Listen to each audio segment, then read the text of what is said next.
Super star யாருன்னு கேட்டா சின்ன குழந்தையும் சொல்லும்.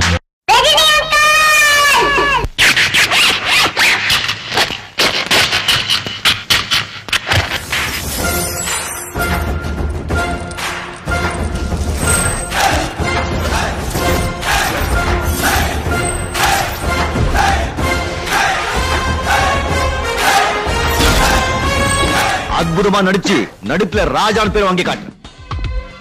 ஜனங்க பாசங்கிற மாலைய எப்பவோ என் தோலை போட்டுட்டாங்க. அன்புங்கிற மரியாதையை நான் அவங்க கிட்ட காட்டுற வரைக்கும் அவங்க என் மேல வச்சிருக்க மரியாதையை யாராலையும் தடுக்க முடியாது.